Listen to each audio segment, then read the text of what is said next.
Hello बच्चों, आज मैं आपको पढ़ाने जा रही हूँ आपकी कक्षा का पाठ 8 संसार सागरस्य नायिका। ये कहानी है एक, इसका अर्थ भी बताऊंगी और कहानी का सार भी बताऊंगी। पहली लाइन है संस्कृत की, के आसन ते अज्ञात नामा। के मीन्स कौन, आसन थे ते मीन्स वे, अज्ञात नामा अपरिचित नाम वाले। आपको एक एक लाइन का बिना अन्वय किए मैंने अर्थ लिखा है। अन्वय करने से कहानी बनती है, लेकिन ये बिना अन्वय के मैंने एक एक लाइन का आपके सामने अर्थ लिखा है। शतशः एक एक आप देख सकते हैं। जिस शब्द का आपको अर्थ नहीं आता, हिंदी नहीं आती, उसकी हिंदी निकाल के आप आराम से इसका अर्थ पढ़ सकते हैं। ये एक पैराग्राफ है, इसमें एक एक आपके शब्द की हिंदी आपको लिख के दी गई है। जैसे एतत्, चामीस, और सबका एक एक अर्थ मैंने बता रखा है इसमें। आप आराम से इसको पढ़िए, एक एक खुद स्वयं पढ़ने की कोशिश कीजिए। परम मीन्स परंतु, विगत तेषु बीते हुए, पठितम पढ़ा है, पठितेन पढ़े हुए, तेन मीन्स उस, समाजेन समाज ने। ये आपको एक पैराग्राफ का मैंने पूरा एक एक लाइन का पहले शब्दों का अर्थ बताया है। उसके बाद कहानी बता रही हूँ। वे अज्ञात नाम वाले कौन थे? सैकड़ों व हजारों तालाब अचानक ही शून्य से प्रकट नहीं हुए हैं। ये तालाब ही यहाँ संसार सागर हैं। इनके आयोजन का पर्दे के पीछे बनाने वालों की इकाई और बनने वालों की दहाई है। इकाई मीन्स एक और दहाई मीन्स 10। यहाँ इकाई यानी एक व दहाई मीन्स 10 गुणित होकर ही 100 और 1000 की रचना करते हैं। यानी एक और से मिलकर 10, 10 से मिलकर 100, 100 से मिलकर 1000। परंतु बीते हुए 2 वर्षों में नई पद्धति के द्वारा समाज में जो कुछ पढ़ा है, यानी समाज में जो सीखा गया है, उस पठित समाज ने इकाई यानी एक, दहाई मीन्स 2 और हजारों को शून्य में बदल दिया है। यानी सब कुछ समाप्त हो गया है। कौन? तालाब। किसके बारे में बताया जा रहा है? तालाब के बारे में। उसके बाद फिर नेक्स्ट पैराग्राफ आता है अस्य। देखिए, अस्य मीन्स इस, नूतन समाजस्य, नए समाज की षष्ठी विभक्ति है ये। मनसी, मन में, सप्तमी विभक्ति है यहाँ पे।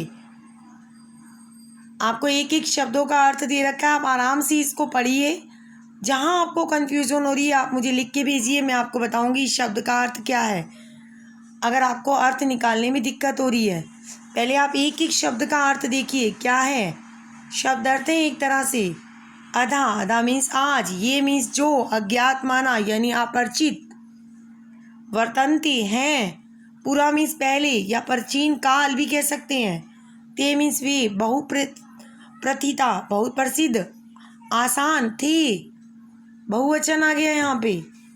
आपको एक एक पैराग्राफ है, अब इसकी आगे हम समरी पूरी करते हैं। इस नए समाज के मन में यह जानने की इच्छा भी नहीं उत्पन्न हुई कि इससे पहले इन तालाबों को किसने बनाया था। ऐसे कार्य को करने के लिए ज्ञान की जो विधि विकसित हुई, उस विधि के द्वारा भी पहले बनाए गए इस कार्य को मापने के लिए किसी ने भी प्रयास भी नहीं किया था। आज तो अज्ञात नाम है, पहले वे बहुत प्रसिद्ध थे। कौन? यही गजधर, यही तालाब बनाने वाले। संपूर्ण देश में तालाब बनाए जाते थे।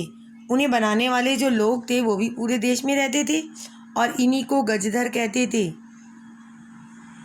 जो तालाब का निर्माण करते हैं। ये सुंदर शब्द इन्हीं के लिए था। राजस्थान में कुछ भागों में यह शब्द आज भी प्रचलित है। राजस्थान से षष्ठी विभक्ति अद्यापि आज भी प्रचलित चलता है। अब देखो, का मीन्स कौन, गजदर मीन्स गजदर है कि संस्कृत नहीं है, आपको खुद लिखनी है। और जब आप इसको कहानी के माध्यम से पढ़ेंगे तो आपको टीचर बताएगी गजदर कौन है, ये नहीं बताएगी कौन गजदर है। गजदर कौन है अन्वय किया जाता है कहानी बनाते समय, लेकिन यहाँ मैंने अन्वय नहीं किया। मैंने आपको एक एक शब्द का जैसे पुस्तक में लिखा है वैसे ही अर्थ लिख के दिया है। लेकिन जब आप कहानी बनाएंगे, जब कहानी याद करेंगे, तो आपको अन्वय के माध्यम से कहानी याद करनी पड़ती है बच्चों। आपको एक एक शब्द का अर्थ मुश्किल हो रहा है, बहुत कम आपको वीडियो में देखने को मिलते भी हैं और बता भी पाते हैं। कई बार आपके अर्थ छूट भी जाते हैं कक्षा में, जब टीचर पढ़ा रही होती है, पुस्तक नहीं होती या किसी भी कारणवश। तो आपकी इस परेशानी से आपको बचाने के लिए मैंने ये बनाया है। पूरा अर्थ ऐसे निकलेगा, गजदर ये सुंदर शब्द तालाब बनाने वाले को सादर याद करने वालों के लिए है। राजस्थान के कुछ भागों में आज भी ये प्रचलित है। ये गजदर कौन है? ऊपर जबकि लिखा था कौन गजदर हैं, पर अन्वय किया तो हो गया गजदर कौन है? जो हाथी यानी गज 3 फुट के माप को धारण करता है, वह गजदर है। पूरी स्टोरी इसकी बताइए। गजदर अब शिल्पी के रूप में भी आदर नहीं पाते हैं, जो समाज की गहराई यानी गंभीरता को मापने इसी रूप से जाने जाते हैं। अगला आपका पैराग्राफ है। गजधरा गजदर वास्तुकारा भवन आदि का निर्माण करने वाले आसन होते थे। एक एक शब्द का आपको अर्थ दिया है बच्चों, ध्यान से पढ़िएगा। जो भी लाइन आपको समझ नहीं आ रही आप मुझे लिख के भेज सकते हैं, मैं दोबारा आपको इसी का अर्थ फिर से बता दूंगी एक एक लाइन का, कि ऐसा यहाँ क्यों हुआ, कौन सी विभक्ति है।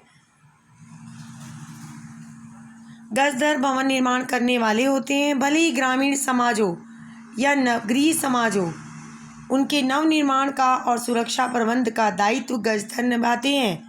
नगर नियोजन से निर्माण कार्य तक सभी कार्य इन पर आधारित होते हैं। वे योजनाओं को प्रस्तुत करते हैं, भावी व्यय का अनुमान करते हैं, साधन सामग्री का संग्रह करते हैं। बदले में वे कुछ मांगते नहीं हैं जो उनके स्वामी उन्हें नहीं दे सकते। कार्य की समाप्ति पर वेतन के अतिरिक्त कभी कभी इन गजदरों को सम्मान भी प्रदान किया जाता है। इसलिए कवि ने ऐसे शिल्पकारों को नमस्कार भी किया है। आई होप कि इसके माध्यम से आपको बहुत आसान हो जाएगा पाठ का अर्थ पढ़ना, स्वयं से पढ़ना।